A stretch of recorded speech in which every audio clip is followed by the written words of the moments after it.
saludar, a dar la bienvenida para quienes se están sumando a esta jornada tan especial. Llegó un gran momento de este festival.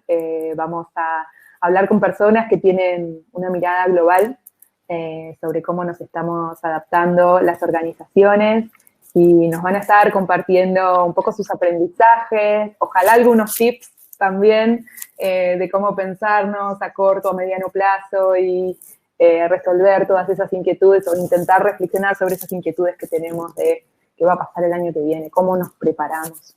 Así que, bueno, vamos a presentarnos para quienes recién se están conectando. Soy Carolina Varada, soy directora de WIMBU, la organización que está generando este festival. Y estamos con Clara Bosco. Clara lleva más de 15 años trabajando sobre temas de sociedad civil y actualmente colabora con la Alianza Global Civicus como asesora sobre recursos para la sociedad civil. Hola Clara, ¿cómo estás? Hola, ¿todo bien? Un gusto estar aquí. Muchas gracias por la invitación. Y hola a todos y a todas. Gracias a vos por acompañarnos. También nos está acompañando Gabriela Did, quien maneja el portfolio de inversiones de Luminate para América Latina. Hola Gaby, ¿cómo estás? Muchas gracias por sumarte. Hola Caro, gracias a ustedes y saludos a toda la audiencia. Gracias por la invitación.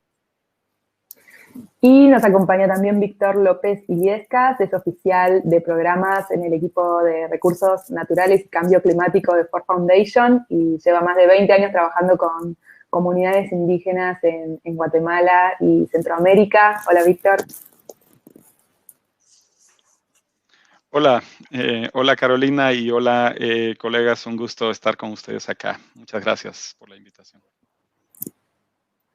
Gracias a vos, Víctor. Gracias a todas las personas que se van sumando. Recordamos que nos pueden ir dejando mensajes en el chat. Va a haber algún espacio para compartir preguntas, así que si van surgiendo nos las pueden ir escribiendo. Entonces ya para ir iniciando esta charla, les vamos a pedir que nos cuenten desde su lugar, que están en contacto con tantas organizaciones a la vez, ¿cuáles son esos primeros cambios que dieron en las organizaciones a partir de la llegada de la pandemia? Gaby. Creo que uno de los principales cambios que nosotros notamos fue que la pandemia fue un despertar en el modo de hacer y de trabajar para las organizaciones. Hay organizaciones de distinto tipo con las que tenemos contacto, algunas más conectadas con el trabajo remoto o el trabajo en línea y otras no tanto, pero muy rápidamente notamos a las organizaciones súper activas en la reconversión que el distanciamiento social implicaba. Obviamente este no fue un proceso fácil y muchas organizaciones aún están atravesándolo, pero sobre todo aquellas que tienen trabajo presencial o de campo muy fuerte, empezaron a pensar estrategias alternativas para poder seguir con su trabajo en un momento donde probablemente sea muy necesario, pero en condiciones muy distintas. Y acá para mí fue interesante ver cómo muchas organizaciones buscaron en sus pares, es decir, otras organizaciones de la sociedad civil, inspiración, porque sabemos que hay otras organizaciones a quienes lo online quizás es parte de su trabajo, como por ejemplo es el caso de ustedes en WIMBU, y fueron a buscar esos talleres online, esas actividades online donde sus pares pudieran compartirles buenas prácticas para hacer esta reconversión de manera exitosa. Totalmente. Clara, ¿y qué cambios relevaron ustedes? Sí, bueno, no sé si cabe, bueno, primero, perdona a todos, español no es mi primer idioma y de vez en cuando suelto palabras así en italiano, pero bueno, yo creo que se me va a entender. Me gustaría solo, antes de compartir lo que ha sido nuestro análisis de lo que hemos visto hasta ahora, para quien no nos conozca, pues mencionar que Civicus es una alianza global de sociedad civil de más de casi 10.000, casi llegamos a 10.000 este mes, socios entre activistas y organizaciones de la sociedad civil de todo el mundo y de todas tipologías, pero sobre todo organizaciones pequeñas y activistas individuales y movimientos y organizaciones de base. Entonces, tenemos una mirada privilegiada en el sentido de que hemos visto un poco las tendencias más globales y es desde esa mirada que os puedo compartir un poco. Bueno, primero, estoy muy de acuerdo con lo que acaba de decir Gabriela. Hemos, además de haber observado un increíble dinamismo y creatividad en en varias modalidades de responder a lo que ha sido, ¿no?, una crisis que ha necesitado niveles de activarse sin precedentes, ¿no? Yo creo desde la Segunda Guerra Mundial no se ha necesitado tanto. O sea, frente a una respuesta increíble y que ha demostrado cómo la sociedad civil sigue en primera línea, es fundamental, no solo para ayudar pues apoyar a esas comunidades, a esos grupos que necesitaban ayuda, a diseminar información sobre lo que es el virus y cómo se puede, medidas, ¿no?, de protección, pero también lo que ha sido demandar medidas específicas a los gobiernos que igual no han tomado en cuenta algunas problemáticas sociales de algunos grupos, ¿no?, durante los encierros, o también demandando proporcionalidad sobre restricciones de algunas libertades, monitoreando que no hubiera abusos ¿no?, de poder. O sea, un rol increíble sobre todos los frontes. Pero frente y a pesar de todo esto, lo que hemos estado observando y que nos tenía que llamar a la atención a todos es el impacto muy negativo de la crisis sobre lo que será la resiliencia y la sostenibilidad del sector. Y nosotros acabamos de suministrar una encuesta a nuestros socios que estamos todavía analizando, pero ya ha salido muy claro que el 89% de los que nos han respuesto han tenido un impacto muy significativo. Y la mitad de estos no cree que va a sobrevivir en los próximos 3 meses. La otra mitad sí, pero con grandes recortes de proyectos, de personal o siguiendo su trabajo sin salarios, sin pagos. Y esto yo creo que abre muchas preguntas a nosotros como sector, a la comunidad donante y a los gobiernos que también se tendrían que plantear cómo apoyar un sector que juega un rol tan fundamental durante y sobre todo ahora para reconstruir un mundo post-pandémico.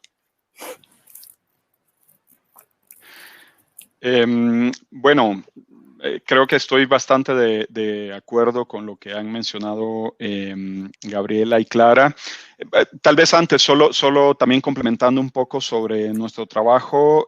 Como dijiste, Carolina, trabajo para la Fundación acá en la región de México y Centroamérica, en el programa de recursos naturales, pero también soy la persona de contacto para el programa de tecnología y sociedad de la Fundación Ford, acá en la región. Entonces, bueno, en principio creo que eso también nos ha traído a esta conversación con Wingu y que hoy es una conversación tan linda colectiva, ¿no? Siguiendo las ideas de Clara y Gaby, yo he visto, digamos, en lo inmediato, a partir, digamos, de las restricciones concretas, de los riesgos materiales, tangibles, que la crisis de COVID ha planteado, sí, en un principio una sensación colectiva de incertidumbre y de temor, ¿no? Los temores a lo que acaba de decir Clara. Sin embargo, ahí he visto como dos canales, ¿no? O dos formas diferentes de reaccionar. Una más caracterizada por la parálisis inicial y la reflexión en torno a cómo podemos seguir trabajando, cómo las organizaciones de la sociedad civil pueden superar esas restricciones prácticas, que debo decir, en algunos casos no es solamente lo que está visible, ¿verdad? Pongo un ejemplo de cuando se decreta en los países los toques de queda. Un toque de queda en nuestro país no es solamente no puedo salir en tales horarios, no podemos hacer el trabajo presencial. Es también una historia detrás de represión, ¿no? De suspensión de garantías, de retraso en términos de ejercicio de los derechos. Entonces, digamos, pesa la historia en nuestra experiencia, lo que hemos visto con las organizaciones, que esos temores no son solamente ante lo inmediato, sino también ante un contexto histórico que en la mayoría de países del sur global y de nuestra región han sido contextos de represión, de violaciones graves y sistemáticas a los derechos humanos, etcétera.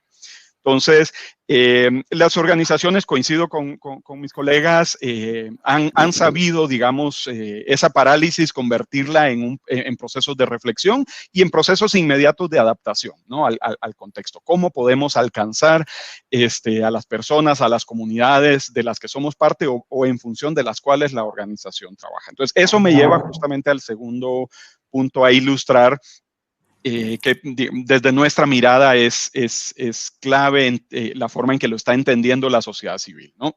La crisis no hace más que exacerbar y agudizar un conjunto de características de nuestras sociedades, ¿no? Desde nuestra misión como fundación, la desigualdad, que es lo que buscamos, digamos, retar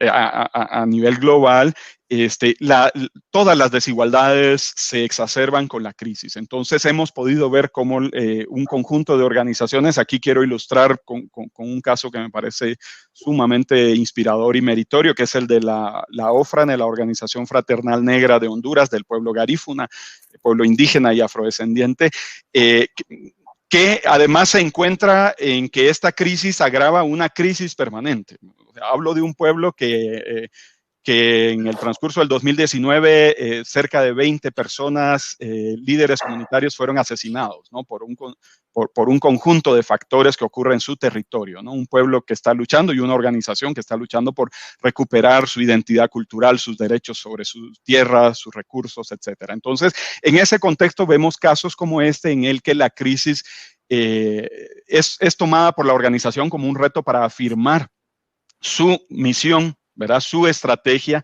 y afirmar lo que ha ganado, aún con ese contexto tan adverso en estos años. Entonces, digamos, yo veo ese factor o esos dos factores. La claridad estratégica de las organizaciones de la sociedad civil es clave para que puedan adaptarse y no simplemente buscar oportunidades y terminar haciendo cosas que a lo mejor están muy lejanas de su misión, ¿verdad? Y la segunda es el vínculo con la comunidad de la que es parte o a la cual se debe su misión como organización. Esto no aplica solo para las organizaciones en ámbitos rurales, indígenas, más pegados al territorio.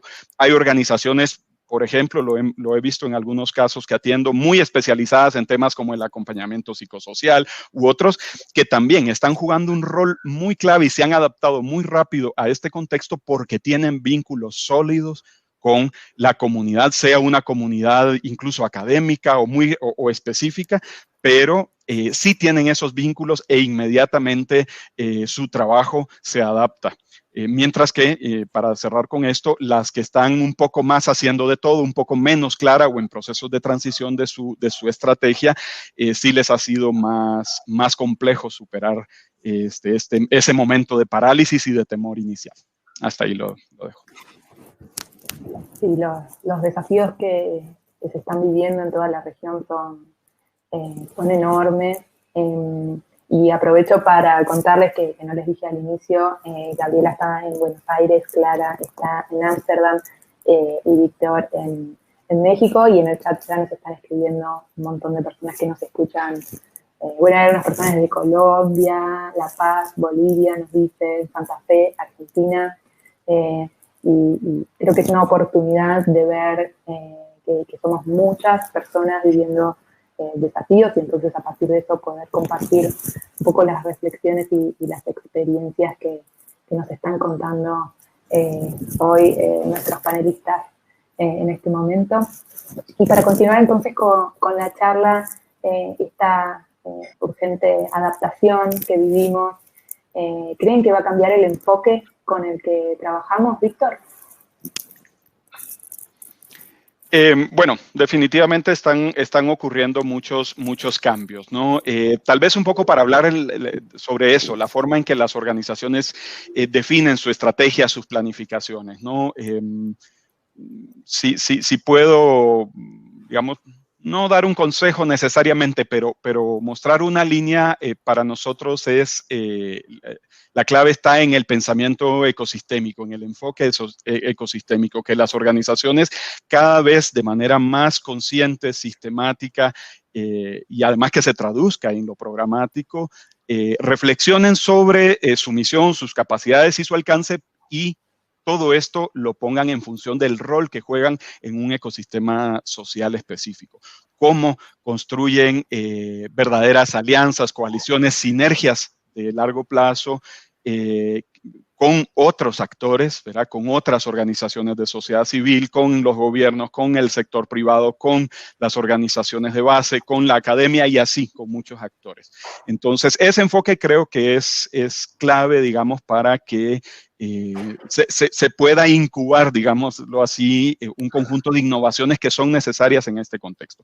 Un ejemplo muy claro lo tenemos en el contexto que empieza a ser visible de la reactivación económica post-COVID, ¿no? Hay enormes desafíos vinculados, por ejemplo, al retroceso en materia de estándares sociales y ambientales en el conjunto de inversiones, tanto desde los organismos internacionales, multilaterales, bilaterales, como desde los mismos factores económicos de cada país y territorio.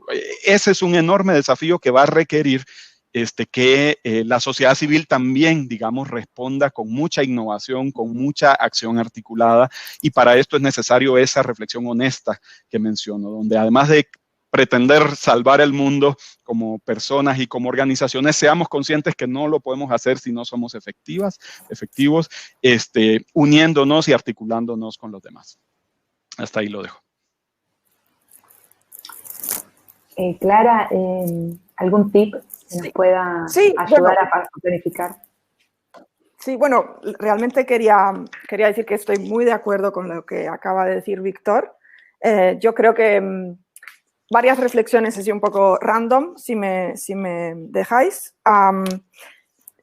Bueno, de hecho, estamos, ¿no?, muy aplastados hacia lo que es el presente, pues porque ha sido una pandemia, hemos trabajado mucho, ¿no?, todos viviendo en urgencia y quizás no hemos tenido el tiempo hasta ahora también de plantearnos más allá de lo que es el presente y de sobrevivir y seguir haciendo nuestro trabajo, lo que son los nuevos desafíos o las prioridades que nos tenemos que tomar. Pero también yo creo que esta situación de incertidumbre se va a quedar durante un rato y entonces tenemos que plantearnos modelos organizativos que nos permitan seguir, digamos, avanzando hacia valores o objetivos claros que son nuestra guía, pero con muchísima agilidad y muchísima flexibilidad para podernos ir adaptando y también sin poder predecir hoy cuál es la mejor manera, pues, de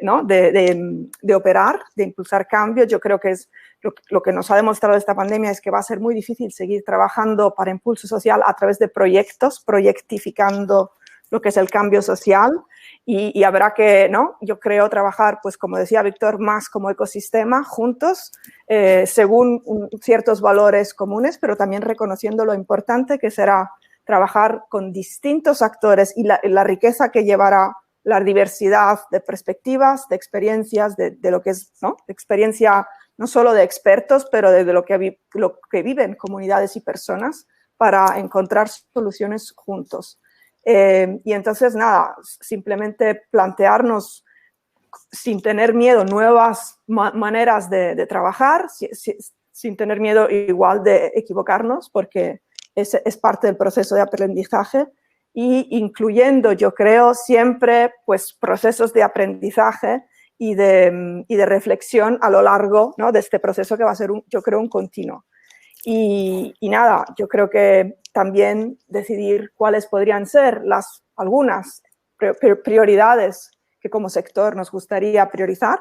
Algo, yo creo que lo mencionó también Víctor, hay algunos desafíos que ya existían, nada más se aceleraron y se amplificaron, pero estaría muy bien, yo creo, coalizarse junto, ¿no?, alrededor de unos cuantos y como, ¿no?, y como ecosistema, pues ir avanzando juntos. De mi lado, comparto lo que dijeron mis colegas y me gustaría agregar dos cuestiones. Creo que algo que he visto en las organizaciones con las que trabajamos en toda Latinoamérica es que estos últimos meses han sido meses de trabajo intenso, porque para todos esto no solo implicó una reconversión de cómo hacemos las cosas, sino también un llamado de atención y un llamado a la acción en el que todos, creo que a nivel individual y también como organizaciones, nos sentimos compelidos a hacer algo para ayudar desde el lugar que ocupamos. Y muchas veces esto, las organizaciones, lo que significa es que las personas que ahí están terminan trabajando de lunes a lunes, sin descanso. He escuchado muchas organizaciones que me dicen hace 5 fines de semana que lo único que hago es trabajar porque siento que es lo que tengo que hacer. Incluso nosotros como donantes también nos sucede que nos encontramos en una posición donde queremos ayudar desde los lugares que podemos hacerlo, pero también la crisis nos afecta a nivel personal a todos. Entonces, creo que esto que en inglés se llama como el síndrome de burnout o poder estar como al borde del colapso es algo para atender, porque en la medida en que la crisis, como decían mis colegas, va a ser permanente y se va a extender en el tiempo, como organizaciones tenemos que empezar a adoptar un enfoque que nos permita priorizar y definir con más claridad cuál es el objetivo por el que vamos a estar trabajando. Hoy hay muchos incentivos para querer diversificar nuestra atención de los lugares tradicionales que ocupábamos, pero poco a poco vamos a tener que volver a pensar, y sobre todo de cara a 2021, en dónde queremos poner el foco de nuestra atención, porque de lo contrario va a ser muy difícil. Y digo esto porque las organizaciones, como resultado de esta crisis, también se van a ver afectadas en lo que hace a sus recursos financieros, a sus recursos humanos, y no es posible pretender que vamos a seguir haciendo el trabajo que veníamos haciendo, más todas las nuevas cosas que surgieron, con menos recursos financieros y menos recursos humanos. Entonces, este trabajo de foco y priorización yo diría que es una de las cuestiones más importantes de cara a 2021. Y adicional a esto, me parece que el otro punto que se pone de manifiesto en esta crisis, en base también a los datos que aportaba Clara al inicio, es la fragilidad en la que muchas veces estas organizaciones están estructuradas económicamente por diversas razones que no todas tienen que ver con su propia responsabilidad, pero nosotros desde Illuminate, ya hace muchos años, también como parte de Omidyar Network, que es la organización de la que formábamos parte antes, siempre fuimos los impulsores de ayudar a las organizaciones y acompañarlas en el proceso de pensar cómo diversificar sus fuentes de ingresos, cómo pensar en su sostenibilidad futuro. Y si bien yo sé que eso hoy es una tarea adicional a todas las tareas que ya tenemos y a todos los desafíos con los que nos encontramos, creo que muchas veces las situaciones de crisis son el ámbito perfecto para que emerjan organizaciones transformadas donde las prioridades se redefinan y empezar a pensar en cómo se pueden obtener fuentes de ingresos que no dependan siempre de la filantropía o de las donaciones. También es importante porque hemos visto, desgraciadamente, a muchas filantropías reorientar sus programas, reorientar los programas en los que trabajan, y en el camino tal vez quedan muchos que ya no tienen cómo seguir sosteniendo a sus empleados y por eso se encuentran en esta situación tan crítica que Clara mencionaba. Entonces, creo que hacia adelante el desafío del foco y el desafío de pensar en la sostenibilidad como un elemento clave de las organizaciones, más allá del trabajo de campo o con impacto social que se hace, van a ser dos cuestiones súper importantes. Sí, aquí tal vez quiero muy brevemente añadir algo en función de lo que hemos al fin conversado todas, ¿no? Es importantísimo y es un buen momento para hacer un diálogo más horizontal de la sociedad civil con la comunidad donante, ¿sí? Hacer un diálogo que rompa, digamos, esos esquemas que se han ido construyendo, que los mencionó Clara, o digamos, bajo ese término de proyectismo, la lógica de proyectos se da, ¿no? Aquí quiero enfatizar que las relaciones, la comunicación normalmente entre las organizaciones donantes y las organizaciones de sociedad civil no han sido horizontales en la mayoría de los casos. Comienzan de una relación que si la vemos como relación de poder es desbalanceada, ¿verdad? Y lleva tanto a deformaciones en la misma forma en que las organizaciones piensan y hacen su misión, ¿verdad? Y en la forma en que las organizaciones donantes influyen sobre ese quehacer. Entonces, creo que es un buenísimo momento para traer este tema. Hay ejemplos y, bueno, me siento muy orgulloso de ser parte de una organización como Fundación Ford que activamente, digamos, y desde hace varios años promueve esa conciencia, digamos, de la necesidad de hacer un verdadero diálogo horizontal, de no asumir y aceptar pasivamente esa relación de poder que está dada por quien tiene los recursos y decide a quién dárselos y para qué. Entonces, en ese sentido, sí, hacer un llamado a la audacia, al diálogo franco, ¿no? Que en este caso también va a ser un factor clave de que no se siga haciendo lo mismo y, por lo tanto, siendo inefectivos ante estos retos de hoy. Sí, si me dejáis, me gustaría continuar sobre lo que acaban de contar Gabriela y Víctor, porque para mí este es un tema clave, ¿no? de lo que será ahora, digamos, una de las grandes reflexiones que el sector tiene que plantearse. Y por el lado de la filantropía, de verdad, habrá que también tener conversaciones igual difíciles, pero si queremos, ¿no? Seguir siendo relevantes como sector y la filantropía siguiendo ser un actor relevante de apoyo y de fortalecimiento del sector, el paradigma tradicional va a tener que cambiar. Y hemos visto durante la crisis muchísimas organizaciones filantrópicas que han tomado medidas excepcionales para atender a las organizaciones que apoyaban y que han de verdad adoptado modalidades buenísimas, distintas de sus modalidades tradicionales, mucho más abiertas a escuchar lo que eran las necesidades del momento, mucho más abiertas a ser flexibles en la posibilidad de utilizar las subvenciones, mucho más concienciadas en la necesidad de no cargar con demasiado trabajo burocrático los grupos que tenían que seguir ágiles y organizándose y activándose y trabajando sin tener que perder demasiado tiempo o aplicando para una subvención o rindiendo cuentas. Hemos visto realmente, lo hemos observado desde nuestro punto de vista, han pasado muchas cosas y yo espero que estas modalidades que sí se han adoptado en modalidad de urgencia se queden, no se vivan como un momento así, un momento, una paréntesis, pero que se queden, que sea el nuevo normal. Y esto, de alguna manera, un poco siguiendo lo que decía Víctor, también replanteando una dinámica más horizontal y también replanteando el paradigma de quién de verdad aporta y quién recibe. O sea, también las organizaciones que nosotros imaginamos como los que reciben aportan un montón, porque no es solo recursos financieros que se van aportando, hay todo otro capital social, de conocimiento del contexto, de legitimidad, hay muchas cosas que también tendrían que reequilibrar esa dinámica de poder, porque cuentan igualmente y son apoyos, son recursos que se llevan a la mesa y que tendrían que también tener ese respeto y ese peso. Y también lo hemos visto durante la crisis, y Víctor lo mencionaba anteriormente, son las organizaciones más enraizadas en las comunidades que representan o que sirven, las que se quedan más vinculadas, las que inmediatamente se pueden replantear maneras de apoyar, de activarse, siguiendo en contacto con esas comunidades. Durante la pandemia, todo lo que son organizaciones más internacionales o regionales han tenido que parar sus operaciones, han perdido el contacto con el contexto local. Y esas son normalmente las que son los primeros que reciben, ¿no? Los fondos, por ejemplo, me imagino de la comunidad donante internacional.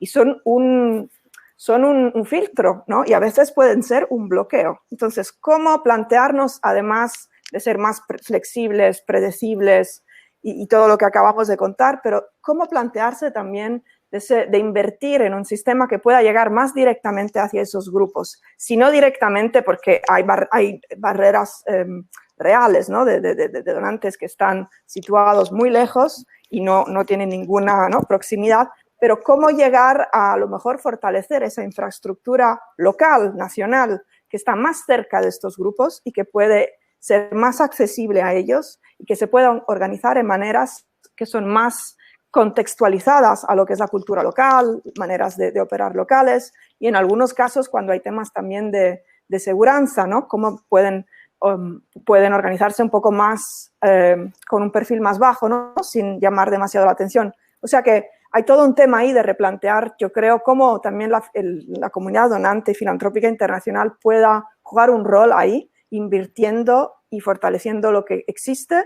o ayudando a construir donde no existe esta infraestructura de apoyo local. Y por último también, yo creo, utilizar su influencia, su credibilidad hacia actores gubernamentales y no gubernamentales, como el sector corporativo, por ejemplo, para que todos puedan reconocer la centralidad y la importancia de invertir, de apostar en una sociedad civil plural y resiliente, porque va a ser fundamental. y que todos ayuden, ¿no?, a crear un entorno más habilitante. Excelente, súper interesante los puntos de vista que nos aportan. Acá Ana Paula Balaco en el chat nos cuenta que en su experiencia haber generado conversaciones honestas con nuestros financiadores fue clave para poder reorientar nuestros esfuerzos estratégicos ante la emergencia y asegurar que contábamos con su apoyo. Y Víctor Jordan nos pregunta cómo cambia eso, se refiere a las lógicas de poder de las que estamos hablando y cómo generar, qué consejos nos darían para generar estas conversaciones más horizontales con nuestros financiadores. Bueno, adelante, Gaby, adelante. Iba a decir algo súper breve, pero yo, de mi experiencia personal, muchas veces siento que la relación entre los financiadores y las organizaciones que buscan apoyo se verticaliza en la medida en que las organizaciones creen que si son honestas en relación a sus desafíos, tal vez los financiadores les va a parecer que entonces el proyecto es menos interesante porque no tiene todo resuelto. Y por lo menos desde el lugar que nosotros ocupamos, y creo que muchos financiadores del sector, consideramos a la filantropía como una instancia también de aprendizaje, donde esos desafíos son naturales y la inexistencia de esos desafíos son más sospechosos que otra cosa, por así decirlo. Entonces, creo que la confianza que se puede construir entre un financiador y las organizaciones es el primer paso y el más importante, y ahí es clave que con honestidad se cuente lo que la organización quiere hacer, a dónde quiere llegar, pero también que pueda expresar cuáles son esos desafíos y esas dificultades que está teniendo, porque muchas veces el financiador, y creo que acá hablo por todos los que estamos en este panel, quiere ir más allá de darle el dinero a la organización para que haga su trabajo, y también quiere ayudarla a fortalecer institucionalmente. Y si desconoce si un board funciona mal, si desconoce si la organización tiene problemas de diversidad, esa ayuda no se va a poder aportar, y creo que parte de la construcción de confianza tiene que ver con poder ser honestos de un lado y del otro en lo que estamos aportando a esa eventual alianza. Te paso la palabra, Víctor. Sí, no, muy de acuerdo, ¿no? Yo diría que hay un conjunto de donantes y organizaciones de cooperación que justifican esos temores que mencionabas al principio, que tienen las organizaciones de hablar con honestidad. Eso es un hecho. Entonces, complementariamente yo sugeriría dos cosas, ¿no? O sea, justo Víctor pregunta ¿cómo eso se cambia? Entonces, el ejemplo es una fuerza poderosa. Entonces, he podido ver, ser testigo de cómo cuando se van haciendo, se van mostrando y se van ampliando relaciones más horizontales, otras organizaciones donantes o de cooperación que tienen posiciones más rígidas, más verticales, modos de hacer, pues de algún modo que son los que queremos cambiar, pues poco a poco se van exponiendo a que se puede hacer de otra forma, ¿no? Ahí nuevamente entonces el enfoque de ecosistema es importante. Si también a mis organizaciones pares, ¿verdad? Organizaciones hermanas que son parte del ecosistema en el que actúo, las veo como competidoras y no me comunico porque van a competir por los mismos recursos, estoy desperdiciando una oportunidad de ver otros ejemplos, de hacer conversaciones más colectivas. Y cuando estas ocurren, pasa lo que decía Gaby, ¿no? Realmente empieza a tomar otra tónica las conversaciones, empieza a instaurarse el concepto de horizontalidad y de honestidad como una práctica real. Sí, me gustaría, si puedo, yo también, un poco más provocatoria, si puedo. Yo veo también, además de lo que se acaba de contar, que se podría hacer algo más. Bueno, primero como organización, cuidado, no porque alguien te da dinero es una buena relación, es un buen match, sino hay esa confianza de poder hablar de tus necesidades y poder saber lo que son los límites del donante que te puede ayudar, que por su lado también llega hasta tanto. Pues igual plantéense que no es que porque ofrecen una subvención, eso es la manera mejor de financiar vuestro activismo, vuestras actividades. A veces eso es muy peligroso. A veces uno se vuelve un cazador de dinero, pierde completamente su visión, su legitimidad, porque nada más es un uno que ejecuta lo que alguien en otro país hasta, ¿no? Igual estuvo planteando, estrategizando, o sea que puede ser peligroso, primero, o sea cuidado también, no es que porque tengan subvenciones hay que coger todo y eso puede ser peligroso de verdad. Segundo, yo creo también muy importante cuando hay donantes que tienen modalidades más horizontales, que son más innovadores, que toman riesgos, como los que tenemos en esta conversación, hay que reconocerlos públicamente, porque también eso puede ayudar. La presión entre pares, sabiendo que alguien lo está haciendo bien y se lo reconoce, yo creo que eso también funciona para que otros se despierten un poco más y entiendan que esa es la manera que mejor funciona, ¿no? Para llegar a ser más relevantes como donantes para ciertos grupos. Y luego también, más allá de una relación personal, que alguien la pueda tener, pero mucha gente no, porque hay grupos que por ser jóvenes, ¿no? Recién formados o por varias razones no llegan a acceder y a tener esa relación, plantearse también como sector en maneras más colectivas, llamar la atención lo que pueden ser pues eso, disfunciones de la modalidad, del paradigma, ¿no? El problema, dinámicas de poder, el hecho de que hay bloqueos, que alguien no puede acceder, que la tipología de apoyo ¿no? a veces no es la más adecuada. Decirlo como conjunto, como colectivamente, también tiene su peso, yo creo. Excelente. Aprovecho para recordar, porque nos están preguntando, que Clara es parte de Civicus, Víctor de Ford Foundation y Gabriela de Luminate, y que esta charla va a quedar grabada y después van a poder acceder con el link también si la quieren compartir. Y continuando un poco con lo que mencionaba Clara, ¿cuáles son esas oportunidades que ves, tanto para la filantropía como para el sector, que trae la pandemia, que esperamos que sean prácticas que sigan sucediendo como nueva normalidad, ¿no?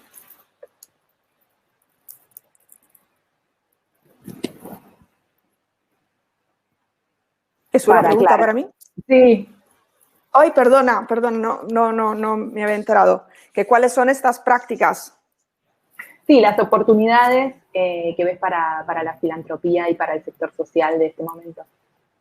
Bueno, primero la gran oportunidad es el momento, ¿no? O sea, el momento nos ha demostrado que lo que parecía ser imposible se puede hacer. Nos lo ha demostrado, por ejemplo, estoy pensando, ¿no? en lo que podría ser, ¿no? Un cambio de paradigma, por ejemplo, nuestro modelo socioeconómico, que lo que hasta hace poco nos hubiera parecido algo muy lejano, viendo a lo que se consiguió hacer en una pandemia, tendría que animarnos, ¿no? a decir que no, que si se quiere se puede. Si pensáis en lo que cada ciudadano ha tenido que hacer encerrándose, cambiando su rutina, sus estilos de vida para la colectividad, lo que los gobiernos han conseguido hacer, digamos, en poco tiempo, lo que ha sido tomar decisiones bien difíciles, muy poco populares en algunos casos, nos tendría, yo creo, como sector y como sociedad, animar a que los cambios, aunque parezcan difíciles, se pueden hacer. Esto primero. Segundo, como filantropía, pues como yo creo, ¿no? Lo que conté antes, como sí se vio que también ahí algunas modalidades se han cambiado.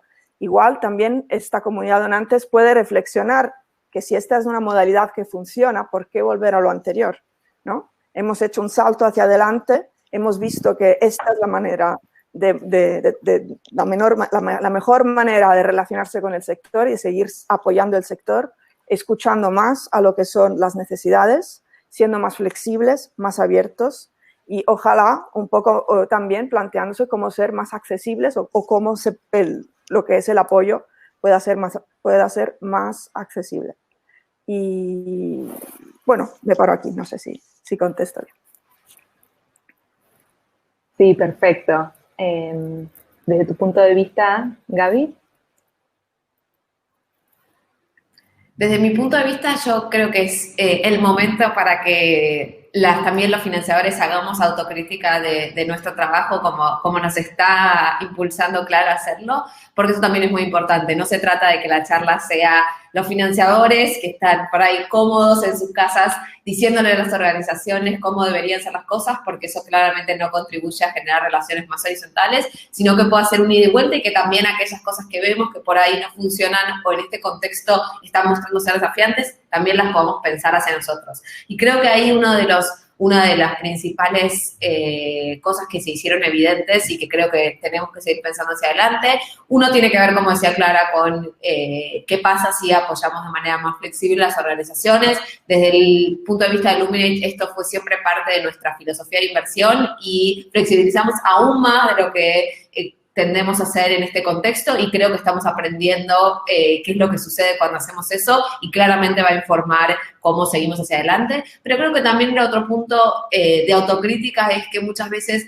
ante una situación como esta los financiadores salen a apoyar sin hablar primero entre sí. Entonces, esta misma coordinación que les exigimos o que les recomendamos a las organizaciones de este lugar de coordínense, hablen como ecosistema, es algo que nos tenemos que decir a nosotros mismos. Porque no tiene ningún sentido que todos los financiadores salgamos a hacer fondos específicos para cuestiones de COVID, si se quiere, pero que ninguno haya coordinado con otro qué campo va a abordar o de qué manera lo va a hacer. Y entonces logremos un solapamiento de las estrategias sin coordinación alguna. Entonces me parece que un llamado de atención para nosotros mismos es que aún si queremos responder de manera urgente cómo podemos a las necesidades, lo hagamos desde un lugar donde coordinemos con nuestros pares y tengamos estrategias de acción que sean más beneficiosas para el conjunto de las organizaciones de cada país y de cada campo en función de tener estas conversaciones e intercambios desde el lugar que cada uno ocupa, desde el conocimiento que cada uno tiene. Bueno, de mi lado creo que me sumo totalmente a lo que han dicho Clara y Gaby, ¿no? Es un momento que abre oportunidades para para repensar la forma en que actuamos. Totalmente de acuerdo, no solo algunos de los actores, el conjunto de actores en la sociedad, eso nos incluye a la comunidad donante también. Creo que hay muchísimas oportunidades en las nuevas formas de conectarnos y de trabar acción conjunta, ¿no? Afinidad y que esa afinidad se traduzca en acciones, ¿no? Eso me entusiasma muchísimo, lo he visto con organizaciones que a pesar de estar enfrentando igual barreras enormes para adaptarse a este contexto, están logrando cosas súper interesantes, armar conversatorios, intercambios de conocimientos y de experiencias, teniendo esa claridad de que se pueden aprovechar las vías virtuales y el trabajo en línea. Y creo que allí lo importante es eso, el valor de la conexión, digamos, a partir de la voluntad de cambio de las propuestas, no necesariamente a partir de buscar recursos juntos, ¿no? Entonces creo que ahí hay una oportunidad enorme. Quisiera agregar un comentario un poquito más amplio, digamos, para poner esta pregunta en el contexto actual también del colapso de las democracias, ¿no? De lo que hemos visto emerger en el continente y en el mundo entero, ¿no? Independientemente de las alas políticas, izquierda, derecha, centro, digamos, el auge de los enormes autoritarismos, del abuso sistemático contra las instituciones que garantizan, digamos, lo que la sociedad ha avanzado en términos de derechos, de política pública, etcétera. Entonces, eso, creo que la oportunidad enorme que tenemos es realmente hacer efectivas estas posibilidades de conexión, de abordaje ecosistémico para transformar eso que está volviéndose una realidad. Yo lo veo en mi región, ¿no? En Centroamérica puedes ver gobiernos como el de Bukele en El Salvador y el de Juan Orlando Hernández en Honduras, digamos, con unos niveles de autoritarismo y abuso crecientes. Pueden cada quien mencionar un montón de países y casos, pero entonces tenemos que encontrar bajo este contexto, formas de ser más efectivos en resguardar, por un lado, los derechos ganados, los avances que la sociedad ha logrado en términos de democracia, de espacio cívico, pero por otro lado, innovar porque, insisto, sobre todo en el contexto de reactivación económica post-COVID, el panorama no se ve o sea, se ve oscuro hacia adelante en términos de eso, de derechos y de bienestar social. Entonces, ahí lo dejo. Bueno, hay muchísimos mensajes. Acá Verónica Macei, vayan dejándonos las preguntas, tenemos unos minutitos más, así que aprovechamos a responder preguntas. Verónica Macei dice, se entrecortó al comienzo cuando contaban sobre el contexto, lo que decían es que la mitad de las OSC de Latinoamérica no sobrevivirá en los próximos 3 meses. Eso lo comentabas vos, Clara. Sí, estaba compartiendo los primeros resultados de una encuesta que hemos suministrado a nuestros socios, que no son solo de América Latina, y de hecho la mayoría de los que han contestado están en África y en Asia, pero sí había también de América Latina. Y el 89% de los que nos han respuesto ven un impacto financiero significativo en sus organizaciones para su sostenibilidad. Y 40% de ellos, o sea, casi la mitad entre ellos, no cree que durará, que seguirán existiendo en el medio plazo, digamos. Y nos han contado en los comentarios de la encuesta algunas características de por qué esto está pasando. Por un lado, varios donantes han cortado los fondos porque ellos mismos están viviendo un momento de incertidumbre, o sea, sus propios donantes les han cortado los fondos o estaban contando con un nuevo canal de financiación que nunca empezó. Los que tenían proyectos, en algunos casos, en un porcentaje, me parece el 18% de los casos, les permitieron readaptar los fondos para o nuevas prioridades de la organización, por ejemplo, dotarse de equipamiento digital para poder trabajar cada uno desde su casa, o equipamiento de protección, si se sigue haciendo trabajo comunitario, o redireccionar hacia nuevos proyectos específicos sobre COVID.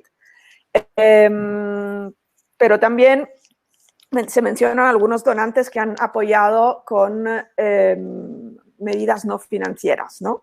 Y entonces, en ese caso, han mencionado bastante pues, mensajes de solidaridad y de apoyo, bueno, que animan, pero que no creo que cambien mucho la situación.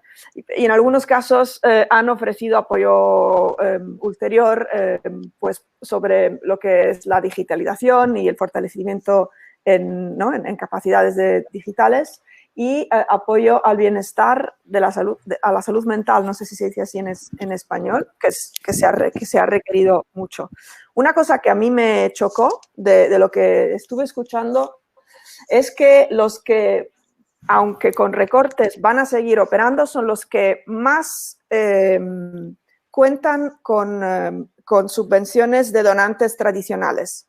Mientras los que de verdad están seriamente comprometidos son los que, por varias razones, o porque nunca han podido acceder a ese tipo de apoyo, o porque no es su modelo, no es su visión, los que normalmente ¿no? recaudan donaciones desde sus propias comunidades, con donaciones individuales o de la comunidad, o los que ofrecen servicios, talleres, emprendimientos sociales, o activistas que tienen sus actividades profesionales para subvencionar su vida y luego hacer su activismo pues, al lado de eso. Estos, obviamente, por el encierro, no han podido seguir recibiendo ese tipo de apoyo. Y también algunos nos cuentan que han intentado ver si había algún tipo de financiación, de subvención para ellos, pero la mayoría de los donantes lo que han hecho ha sido apoyar a sus, ¿cómo se dice grantees en español? A sus, no sé cómo. Donatarias. A sus donatarios, perdón. y ha habido muy pocas líneas de financiación que han ido hacia nuevos potenciales organizaciones. Y eso también a nosotros como organización, como Civicus, nos ha estimulado reflexiones sobre entonces efectivamente qué más se puede hacer para que estos grupos que de hecho, ¿no?, han intentado o son muy enraizados en sus comunidades y se financian a través de ese tipo de canales y de apoyo, cómo puedan ser ayudados en un momento de crisis como este.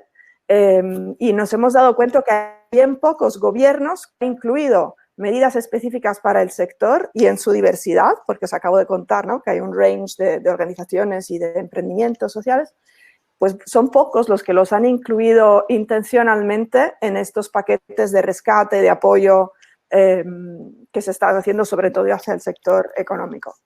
Y habría a lo mejor que plantearse medidas de incidencia para que también esos gobiernos se hagan para adelante para tutelar este sector. Justamente acá María Elena Salazar nos dice, para las organizaciones que no reciben apoyo de otras organizantes y donantes y que han tenido que reinventar su trabajo con las comunidades, lo que ha implicado todavía más trabajo y más recursos, ¿no?, que hablábamos antes, ¿qué otras recomendaciones le darían a María Elena? Bueno, tal vez yo creo que la reflexión principal, siguiendo también algo que ya Clara mencionó, es primero que analicen, digamos, dónde están las necesidades y los potenciales que tienen para obtener recursos externos, para financiar o para cubrir, digamos, ese incremento en los recursos que son necesarios para llevar sus acciones, pero que mantengan el balance. Creo que es muy sano para cualquier organización el tener una capacidad de trabajo y de impacto con su comunidad que dependa de los recursos, que no es que, ya lo dijo Clara también, ¿verdad?, que son recursos que incluso se pueden cuantificar de manera exacta, pero los recursos que se obtienen localmente en forma de trabajo voluntario, en forma de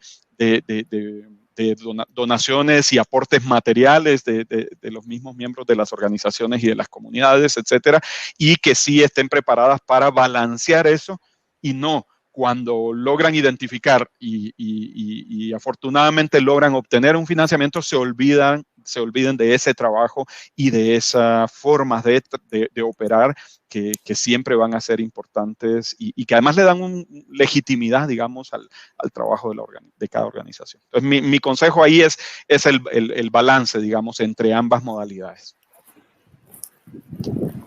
Bien, sí, también yo estoy de acuerdo. La diversificar, no depender solo de una tipología, también podría ayudar a ser un poco más resiliente. Excelente. Aprovecho para contarles que durante... Simplemente, perdón, iba a agregar una cosita, y es que también hemos visto que en situaciones como estas de crisis, donde muchas personas ven afectado su ingreso, también para muchas organizaciones fue un muy buen momento para capturar donaciones. Y esto quizás va en contra de la lógica y no podría decir que es una tendencia que se dio en todos lados, quizás de los datos que recoge Clara esto es menos evidente, pero de otra evidencia anecdótica que hemos tenido como financiadores, vimos que también mucha gente en una situación de crisis sintió que tenía que ayudar con lo que tenía, con lo que podía, aún si eso era menos que antes, y durante los primeros meses vimos récords en lo que fueron donaciones individuales. Entonces, aquellas organizaciones que se acercaron preguntándome, no tengo un programa de donaciones individuales, ¿es este el momento?